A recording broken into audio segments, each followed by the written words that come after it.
Nothing's going your way. You've had a bad day. It's good to keep it simple. Michelle and Seth say take a deep breath from fade to gray. It's mental. Welcome to another episode of Mental. Michelle and I are here to have a fun conversation, hopefully vulnerable and real, on taming your internal critic. How are you doing today, Michelle? Well, my inner critic is kind of screaming at me, at least for the last hour or so. I couldn't tell. I know. It's been screaming at you. Tell me a little bit about that. It's just been one of those days. Nothing's going the way I want it to. And so I'm sitting here beating the hell out of myself because why didn't you plan better? Why didn't you do this better? Why didn't you do that better? And hoping everything works. So the way it's supposed to. Well, nothing ever goes as well as we expect it to, or as planned. Probably. You strike me as someone that does stay pretty on top of your game. I'm a good faker. You're a bodybuilder. That's not faking. That's the definition of grit. Well, we're not talking about bodybuilding, though. We're talking about mental health issues. That's different. See how I like to just tie those two things together? Yeah, well, I know. Totally different.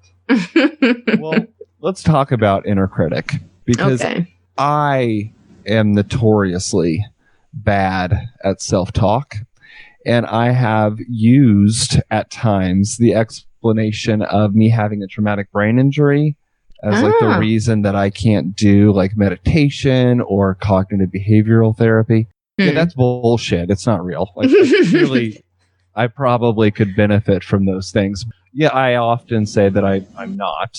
And hold on. Go back. What's not real? The fact that you can't use those, or the traumatic brain injury? The fact that cognitive behavioral therapy or meditation or contemplative practices could have an actual beneficial outcome in my life. But I just wanted to clarify. Yeah, don't worry. I'm not there today. But I will often, try to use that as an excuse to not actually do real work and actually focus or make changes or challenge that internal critic. I think today really we should talk about how the hell do we challenge it. But let's first talk about what it is. Well, actually, let's go back for a minute, kind of introduce what we're talking about to begin with and kind of recap a little bit, and then we can tackle this inner critic. Everyone, I always try to jump right in on a topic, and Michelle stops me every single interview. I'm a pain in the ass. For the month of July, Michelle and I are doing an entire series on Imposter Syndrome. Right. And you had a great definition for it last time. Ugh. I don't remember what I said. I don't remember either, but we used it as an ad. It was excellent. We did. Well, basically, imposter syndrome it's an internal process that's happening. And it's basically negative self-talk that tells you you're a fraud at whatever it is you're trying to do or accomplish, regardless of whatever accreditation you may have in that field, regardless of whatever accolades or awards that you may have, or degrees, or any number of certifications. Somewhere in the back of your mind, you're waiting for somebody to tell you that you're a fraud or an imposter. It's pretty prevalent. A lot of people may not even know there's a name for it, but they know the feeling. Mm-hmm. But I think we do need to mention it is not diagnosable via the DSM-5, but it is a well-known syndrome. Studies have been done on it. And yeah, I think a lot of people really struggle with it. I didn't realize that's what it was until I came across the term. But once I did, I was like, wow, that is me. Mm-hmm. And I think you had the same experience, correct? I didn't have a definition for it. Right. I always just considered it like me feeling like I was not good enough. And I had 1,500 reasons to explain to you why I was not. But I never had a term that kind of encapsulated all of those different reasons. Right. And so, yeah, in hearing about imposter syndrome, it took me back because, clearly I know all of these things, but seeing it laid out in the way that imposter syndrome does, and especially in its definition of this mismatch between who I actually am and who I think I am. Right. Yeah, it painted a picture that I hadn't seen before, personally. Yeah. And it's weird because you find yourself mired down in these thoughts, and I almost cringe to say this, they really don't have a basis in reality, because the majority of the time, whatever it is you're discussing, whatever it is that you're teaching on or whatever, you do have some background or some credentialing behind it. And for whatever reason, there's this rational fear in your mind that you're not good enough at it, that you don't know enough, or that people are going to find out that you've made it all up or something, or at least that's my experience. And so it's pretty rare that you'll find anybody raising their hand and going, "Oh, I think I suffer from imposter syndrome." Most people, it's upon hearing it, go, "Oh, that's what that is," and finally it's like this realize, aha moment. Yes, yeah, exactly. And it can be kind of devastating, and it really can be very impactful in a negative way on your life. So it's been something that we've been talking about. If you're interested in knowing the beginning of the discussion, you should go listen to the podcast. There's been 2 weeks previous to this one in which we've introduced the subject, and we've done some work on defining it, where it comes from, and the different areas that it shows up in. But today we were going to talk about taming that inner critic. So now we can start. Okay, thank you. I might edit that out of the final version because it's a little embarrassing, but I always just jump right in. That's cool. I don't need all the parameters, but I think it's good to orient our audience. Yeah. And ourselves. Yes. So in talking about imposter syndrome, we have in previous episodes, we have defined what it is. Right. We had an extended mental minute in which we legitimately were like, okay, this is who we are. Wake up time. Right. And now we're going to talk about this internal dialogue. So when we look at internal critic, it's almost like a sub-personality within us that is constantly judging or demeaning who we are as a person. When I think about when we're talking internal, keyword here, critic, right? That critic, that guy on your shoulder who's always like putting yourself down. At least that's how it's presented in my own life the most frequently. But how does internal critic play out in your life? Well, actually, I had a different name for it. And again, this was before I was made aware of this actual problem or syndrome. It was while I was trying to write my book, and I was really struggling with the negativity that was associated with what I thought about what I was writing. And I really was a mental mess, if you will, with regard to that. And I was explaining it to somebody, and somebody even suggested to me this was something I should write about. I called it my internal editor. And for those of you that are offended by profane language, cover your ears. My thought process on my internal editor was she was a complete bitch. Like, she was so hard to deal with. I could never win an argument with her. I could never meet up to the standards that she held for me.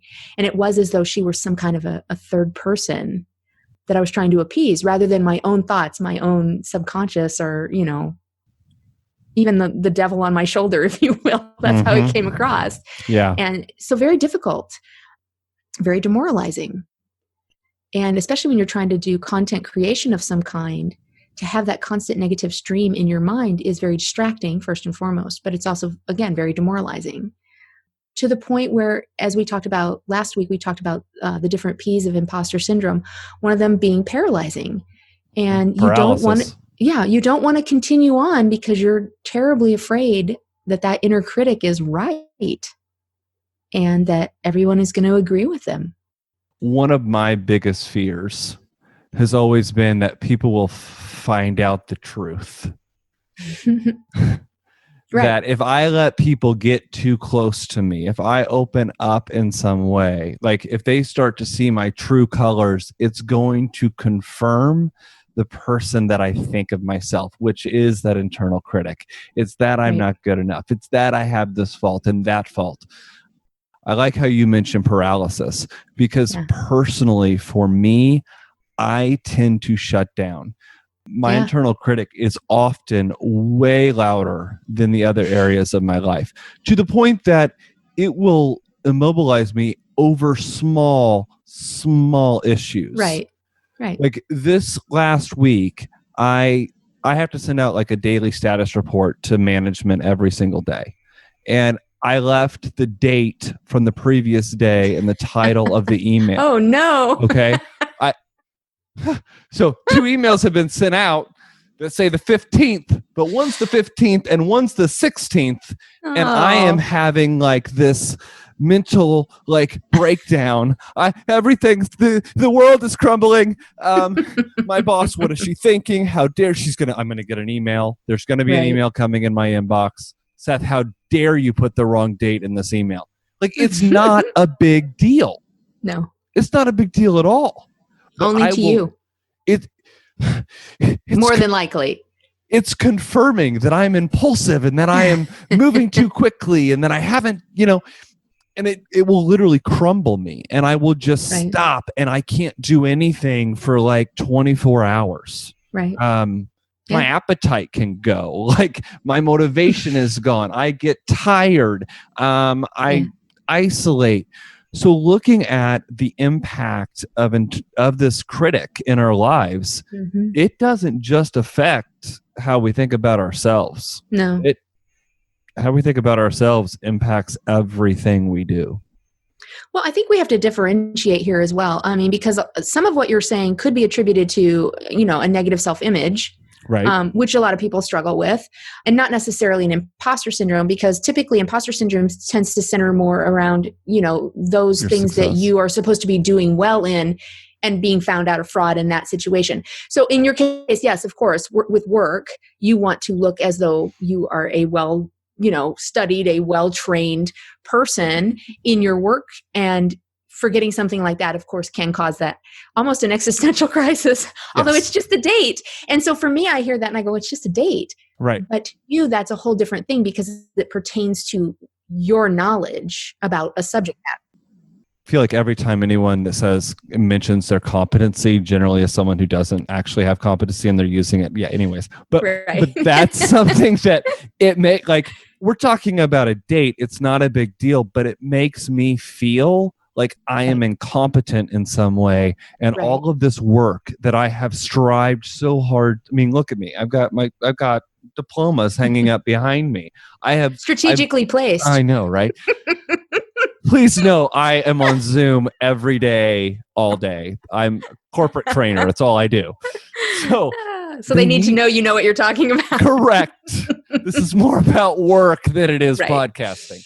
But I have all of these things, but then something small can happen, something small can trigger, and it just all starts to fall apart. Right.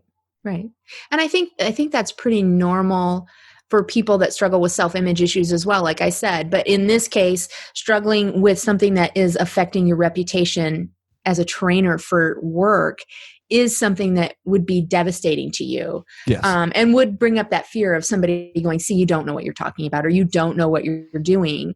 And, it's funny, one of the books that we've been looking at with regard to the subject matter, and I think I've told you this before, my husband has a term that he uses, and again, plug your ears if you got a problem with profanity. He calls it K-fuck radio. And he says K-fuck radio is always playing in your mind. Mm-hmm. And it's never positive. It's always negative. And it is constantly telling you that you're not good enough, that you have failed in some way. And we tend to be so hard on ourselves anyway. Well, a lot of people are, not everybody. I think it's certain personality types tend to be tougher on themselves than others. And I think we talked about that before, that type A personality, that driven personality is often a victim of imposter syndrome because they so badly want people to think that they know what they're talking about. And because they are so driven for the accolades and the degrees and the certifications and everything, that they lose themselves somewhere in there and forget that they're just a person and that it's okay to not be perfect. And of course, perfectionism was another one that we talked about last week. But that radio station is always playing in our mind, that inner critic or that internal editor or whatever we want to call it. whatever terminology, it's the same thing. It's the same negative voice that's speaking. And it's very unfortunate because, as we said before, I think it limits us in a lot of what we try and accomplish or do, or what we could accomplish and do if we weren't so very hard on ourselves about things. Right. So the world's already hard enough. Oh, for sure. Especially right now. Yes. The world is already making it difficult. Yes. We really should be showing ourselves grace and mercy in a lot of our interactions and the things we do. But so frequently, I have found, especially as a A-type personality and being very emotional driven, that can be very difficult. Yeah.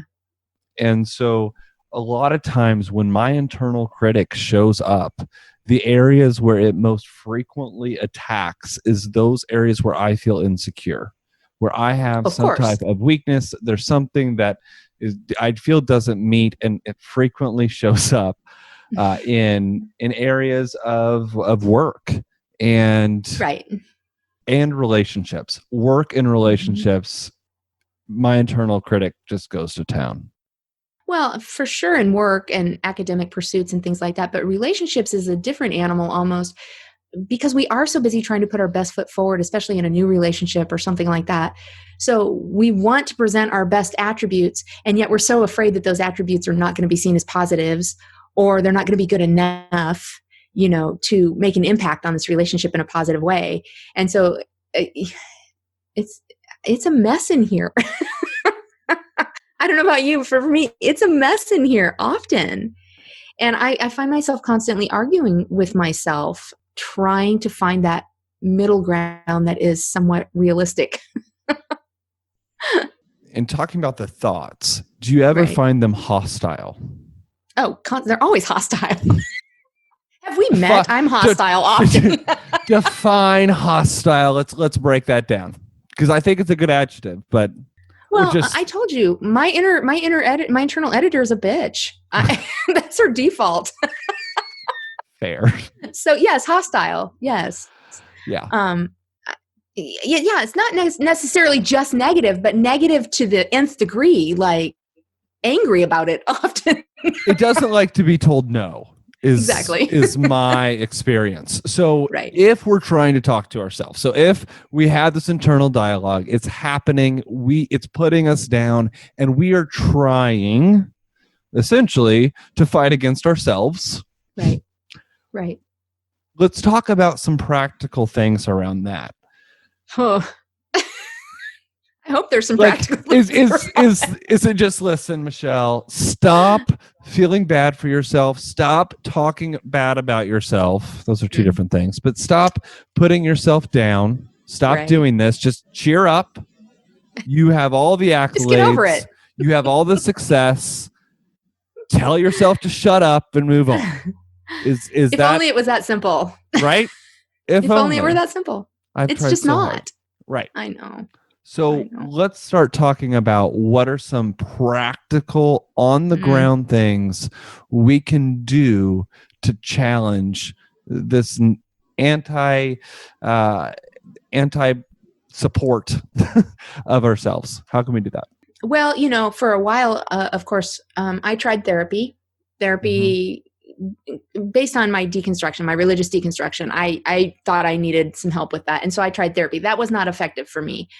It wasn't structured enough because I'm incredibly structured.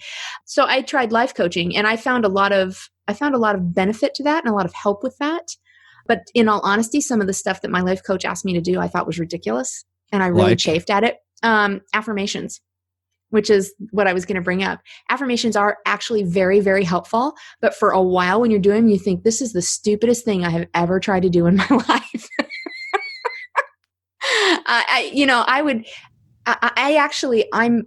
I'm guilty of being paralyzed in a situation right now. My bodybuilding coach actually gets on me all the time about how are you doing with the mirror, because she knows I struggle there. And so we've talked about that. And she asked me for some affirmations, and I am having a hell of a time trying to put affirmations together around this whole subject matter, around how I'm doing with it. And I'm supposed to be doing that. But affirmations have been very beneficial to me in the past, but I had to get past that point of thinking, this is silly. It's not going to help. I just feel stupid, because my life coach used to make me not only write the affirmations, but I had to say them to the camera and send him a video every day, which I found I don't like things like that. I'm out. Exactly. I'm out. Not doing it. But it was beneficial. And once I got past that tipping point of being concerned about how silly I felt about doing them, then of course I struggled with the truth of the statement. And the statements were true, and yet I couldn't get past that idea of this is false information. Mm-hmm. I'm just trying to, brainwash myself into believing it. But they were true statements. So after a while, that actually did begin to work. It actually did. And so when you believe something, so in this case, one of my affirmations at that time was, you are a writer, so write. Because I was struggling to write my book. And I felt so silly saying that. But what ended up happening was my habits began to match what I believed about myself. So the more that affirmation began to be planted in my mind and become more real to me, my actions began to bear that out. It wasn't like, well, I'll give you another example. I'm kind of all over the place here. I apologize. Good. I read a story one time of a man who needed to quit smoking. And he tried all the programs, he tried the patches, he tried everything, and it wasn't working. And so somebody told him, you need to write an affirmation that I am a non-smoker. And he's like, that's ridiculous. I feel stupid doing it. It's not true. I'm still sitting here smoking while I'm saying it. But he did it anyway. What he found is after a period of time, even saying it while he was smoking, after a period of time, he would start to light up and he would think, I don't really want to do this. And he would stop. And before long, he had quit smoking. Not because he had great willpower, not because he was, doing any of these other exercises or hypnotism or anything like that, but it's because he began to talk to his identity. He began to say to himself, this is who you are. And in so doing, his actions began to bear that out. And so it's the same thing. So that is one of the things we can do around imposter syndrome. I just find it really, really difficult personally. I do too, obviously. I think affirmations can be very helpful. It's one of the things I used to encourage on the phone when I was talking to people. It's one of those things I would always tell people to do, but would never actually do myself. Right. But in order to talk about affirmations, I first want to talk about this need to be aware of your emotions and to be aware of the situation, because you just don't want to write affirmations about just anything. Exactly. Right? No. We first need to identify. We need to identify where our areas of weakness are first. Right. So really looking at, hey, when does my internal critic show up the most frequently? And that's a good point. Start paying attention to that. So on a given day, when that internal critic starts rearing its ugly head, and as Michelle said, is being a bitch, right? And it's like totally going at you. What's happening right there? What just happened right before that kicked in? What are those circumstances? What are those situations? Because if you can start looking at that, you might be able to start planning and strategically writing affirmations to attack it. Of course, yeah. Always evaluating our emotions is going to be helpful. We tend to have this idea that emotions are bad all the time, or that we have to control them all the time, but they are informational. They are a key to understanding ourselves better. And so you're right. Evaluating what's happening around me when I begin to feel that way, or that internal critic begins to speak, is very helpful. It doesn't mean I'm not feeling the emotion. It means I'm stepping outside of it and observing it as it's happening. Yes. And that has become very, very helpful. And I do that in a lot of situations now. I can tell you that if I begin to hear that inner voice, if I'm in the gym and I begin to hear that inner voice, almost without fail, I have looked at somebody else and compared myself to them, which is always a net zero gain. Never is going to be a positive thing. Never. And so I've come to realize I can't do that. I'm only in competition with myself and who I was yesterday. That's easier said than done, especially as I'm getting ready for a competition where I will be judged against other people. But the idea being that we can evaluate whatever emotion is present in that moment that started that inner critic and say, okay, what set you off there? And almost have a conversation with that emotion as though it were an outside person or a third party. so that we can understand it, give a voice to it, allow it, because we have to understand and evaluate our own emotion, and we have to give it its voice, or it's going to persist. So when we treat it almost as a separate voice and say, okay, what caused this? What are you feeling? And I went through all of this with my life coach as well. But honestly, I thought it was the silliest thing I'd ever heard. And now I go, that's brilliant. It really is brilliant, in my opinion, anyway. I don't know what that stands for. You mentioned a few minutes ago about like stepping out of the situation, like being able to look at it up above. And what I think in talking about this, notice when that internal critic shows up, and then see how you're feeling in that moment, and like step out and look at yourself, and then respond to that person, not as you, but how, if that was your friend, if that was someone you loved, your spouse, your partner, your best friend, how would you respond? Because on average, we will typically believe that people we like and are close to are genuinely good people. Right. But we don't believe that about ourselves. So challenge that. Try to treat yourself like you would treat someone else, because more than likely it's better than what you're currently doing. I've been confronted with that thought before, and I think my husband is the one that has pointed it out to me. He said, what would you say if you heard somebody saying the things that you think about yourself? What would you say if you heard somebody saying that to somebody else that you cared about? And I got very offended. I said, I'd probably want to smack the hell out of him. And he goes, yeah, but you have no problem saying that stuff to yourself.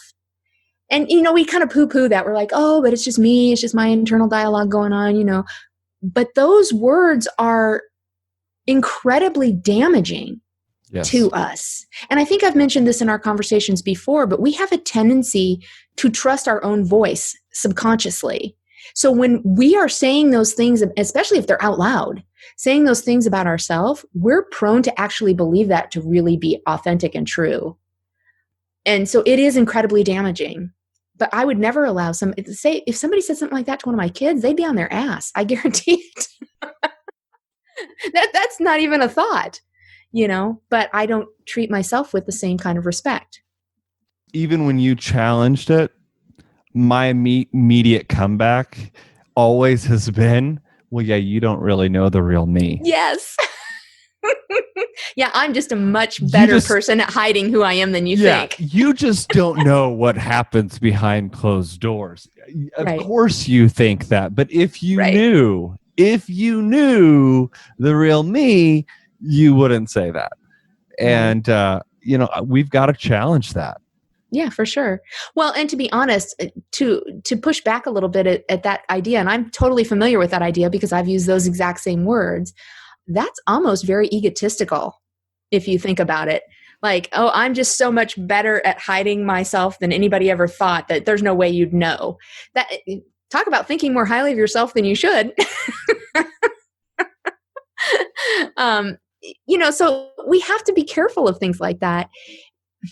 We give ourselves so much crap, and then we justify it far too often when we're called on it. So if I hear you say something negative and I say, Seth, like, that's not true. You shouldn't think things like that.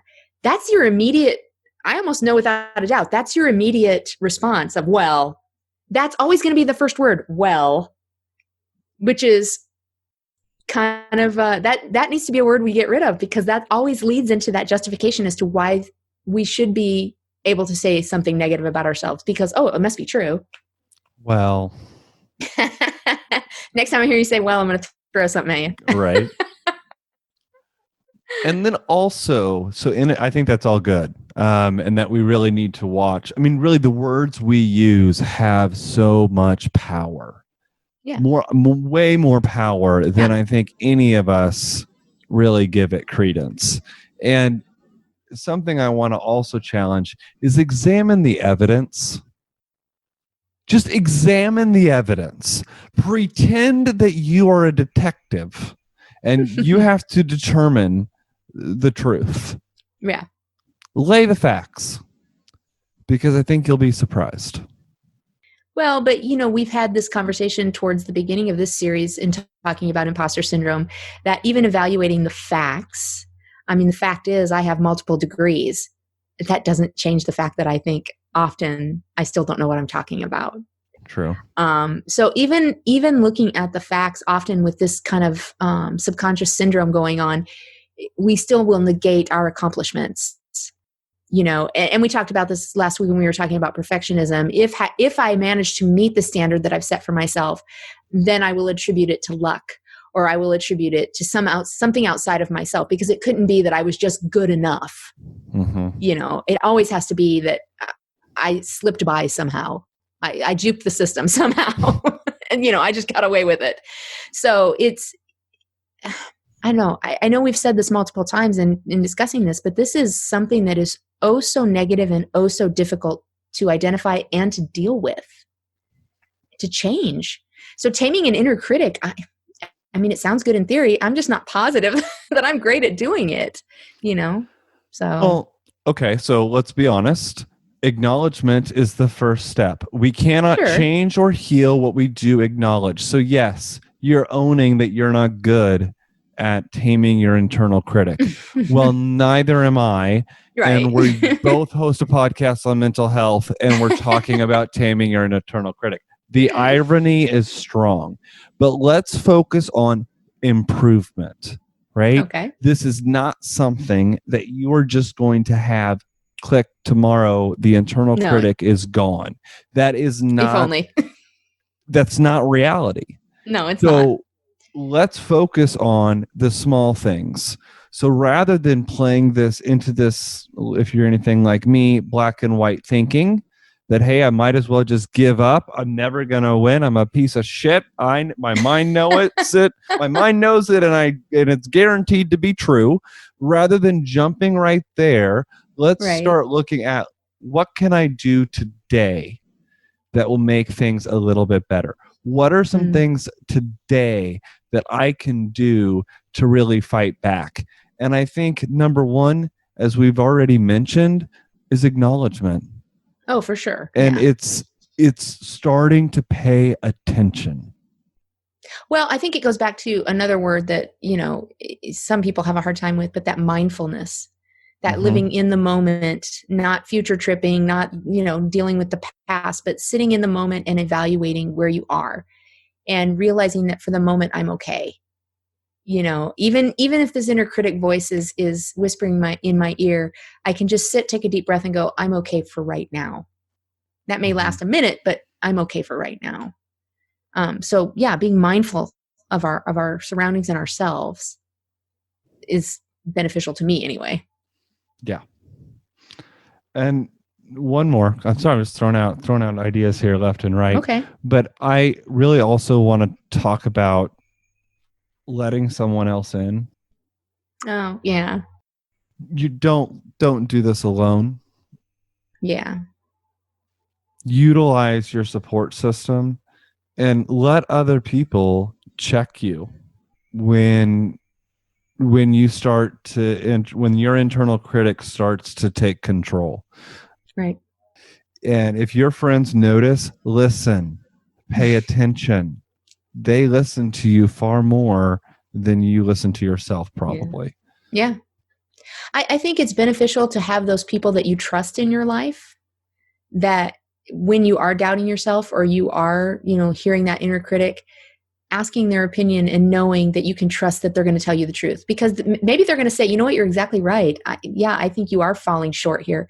But more often than not, what they're going to say is, I don't see that. I think that you have an inner negativity going on, but here's what I see.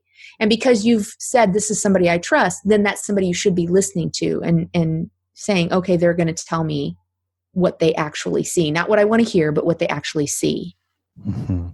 So, that's why I have a coach, because if I were to wait to compete until I thought I looked good enough, it would never happen.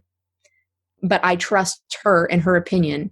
So when she says, here's what I see, here's what we're going to work on, I can go, okay, I'm just going to take her at her word. Mm-hmm. And that helps. Yeah, having someone do it, walk alongside with you, right. is huge. Yeah. And I'm just saying we can be very, very mean to ourselves. Oh yeah. And of course. I like how I'm the one talking about this, when in fact I think most of the people that know me will say that I'm extremely hard on myself. My mother told me that today. I've now mentioned her on 2 different podcasts. That's not a good sign at age 30. But it's a nice thing. Yeah, it is. But the point I'm illustrating here is that a lot of people have told me that I'm hard on myself, to the point to where sometimes I don't even realize I'm doing it. Right.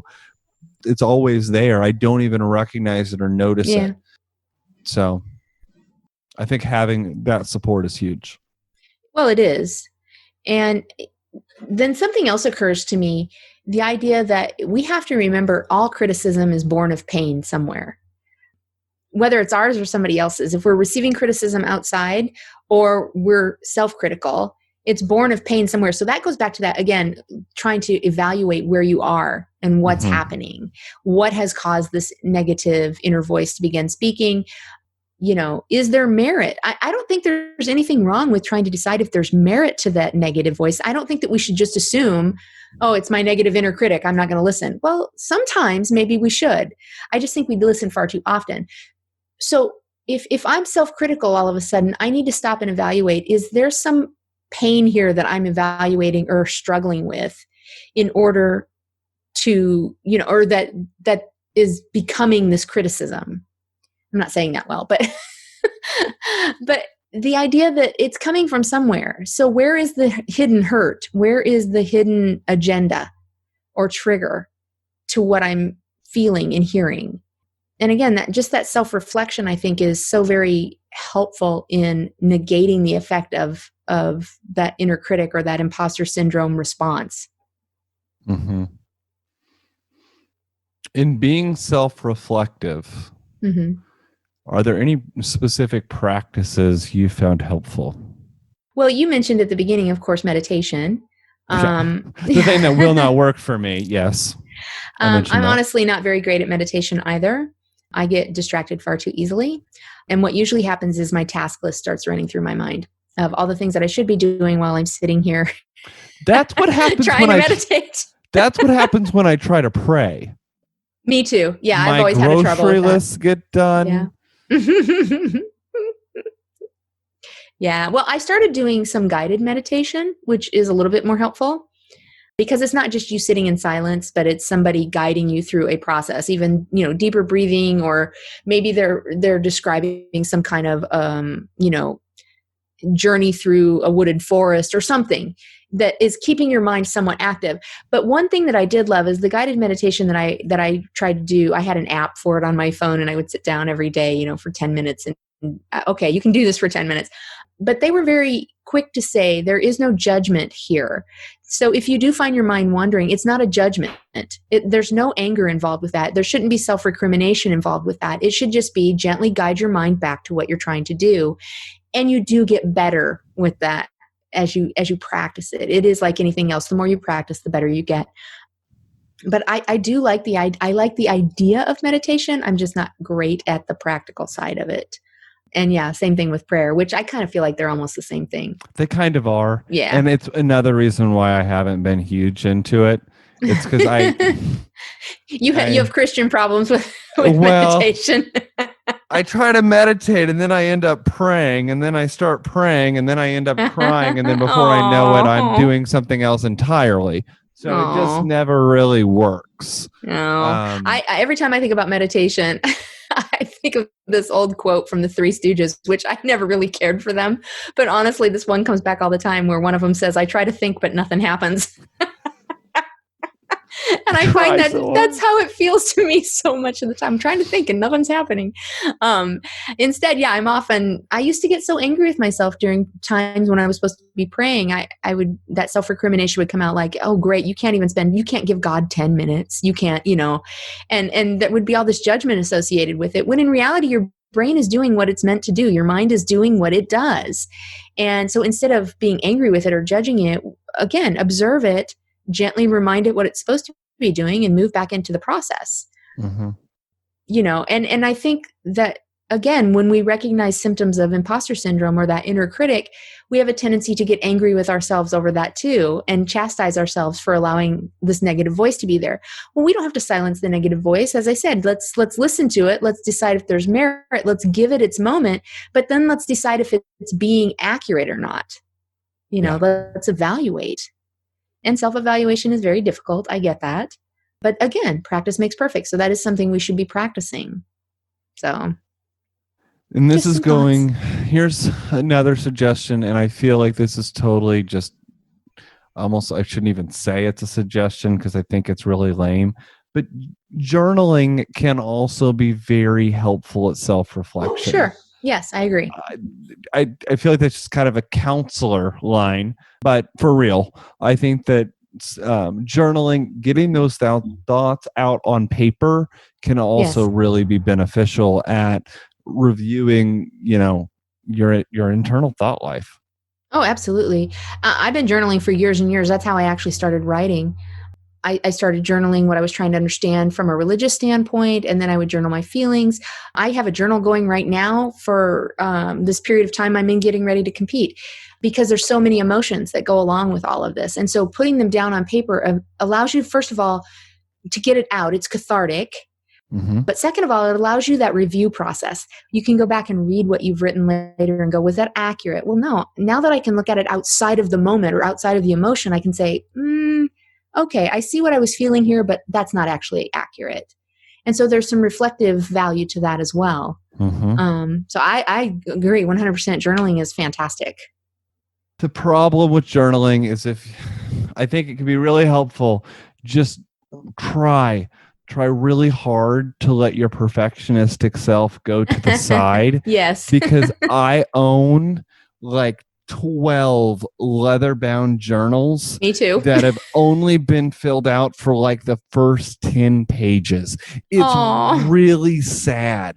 But if my handwriting would start to get what I felt was unacceptable, journal, done, trash.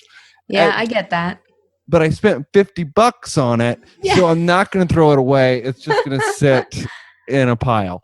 So embracing that self-reflection while also embracing imperfection. Yes. Learning to be okay with where you are. Yeah. Which, of course, is the conundrum here. Learning to be okay with where you are. I mean, that's what we all want to do. That's what we all think we're doing. And yet we still subconsciously allow ourselves to berate our achievements or whatever. And so, we do have to put aside that sense of perfectionism. We have to put aside that sense of I need this to look a certain way. Because I have the same problem. It's amazing that we say the same things. But honestly, I have a lot of journals too. I've been filling them out for years or writing in them for years. And I freak out about the handwriting in them too. Because my arm will shake sometimes. My muscles are tired. My arm will shake or something. And then it's not. And I've always had really nice handwriting is what I've always been told. So if it looks a little shaky at all, I'm like, no. But in the reality of what you're trying to achieve there, that really is such a nothing thing. It's not like somebody else is reading your journals. These are for you. They're self-reflective. So, as long as you can read what you've written, it doesn't matter. Yeah, but if it's not written perfectly, I don't want to read it. And I've always started journals like, I wonder what will happen if someone finds this 50 years from now. Well, they'll know I'm a complete kook. That's what will happen. It'll be like the Diary of Anne Frank. My goodness. Things will be found out, secrets will be will be revealed, and the world will be changed. The only and yet time you have an incredible amount of journal entries online. Yes, I do. Yes, you do. In fact, that is the only journal that I have finished from start to end. So there is one, and so you brought it up. I did go in part of my coming out process. I spent some years not wanting to come out and really kind of hating myself for that and wanting to change. So I spent 3 months in a alcohol, drug, and rehab facility that believed if God had the power to heal the alcoholic, he could heal the homosexual. And I journaled every single day that I was there. And it's the only journal I've ever completed start to finish. And I think it's great. I mean, I've read quite a bit of it, and I personally think there's a ton of value there for you. I mean, it's, again, the self-reflective value. Mm-hmm. You know, maybe it didn't have the outcome that you had hoped at the time, but there's still a good number of lessons there for you to go back and reflect on, or that may be helpful to somebody else. So again, that's one of those achievements, you know, that we tend to say, oh, that's not that big of a deal because we have this whole imposter syndrome thing going on. But there is value there. And again, value is not always in our eye, but it's in the eye of the beholder. Mm-hmm. And so we have a tendency to I don't know what a good word is. We have a tendency to diminish, I guess, our achievements without realizing that they may have positive effect for somebody else, that they're not just about us. And again, so I come back to this and I keep asking myself this question. This feels very narcissistic, that we tend to have this idea that this whole conversation is just all about us and what our value is. And so I keep going back and forth with myself on that. Like, I'm struggling with imposter syndrome, but wow, how arrogant is that of you? So I vacillate constantly on this. So maybe I have another whole syndrome. I don't know. Well, but is not seeking therapy in and of itself a selfish act? Well, yeah. And I don't think there's anything wrong with necessarily a selfish act, air quotes. We do have to take care of ourselves. You know, I do think we have to take care of ourselves, that there's value to that self-care, not only for us, but for others as well. We can't be effective for somebody else if we are ineffective. Correct. In totality, because we can't function.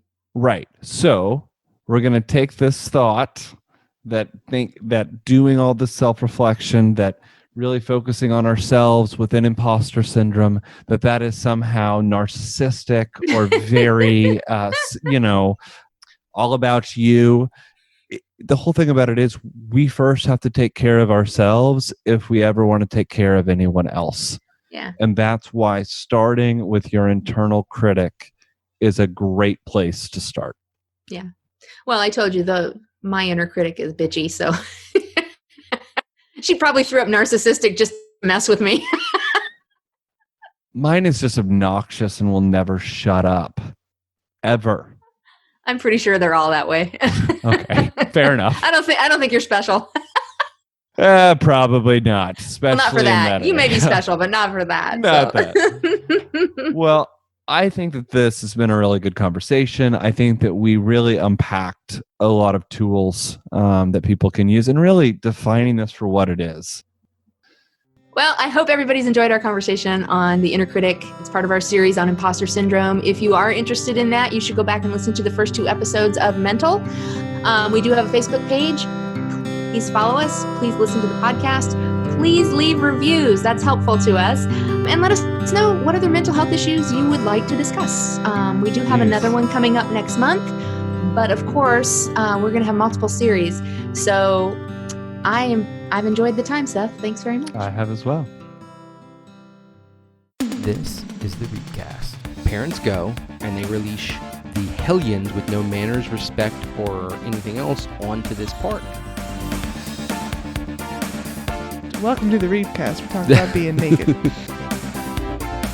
Thing in the Bible, who always gets the shaft is the person following the leader. So for all you parents out there, it doesn't matter how you raise your kids. They might just end up the opposite of what you taught them. Well, find us on Stitcher, iTunes, and iHeartRadio.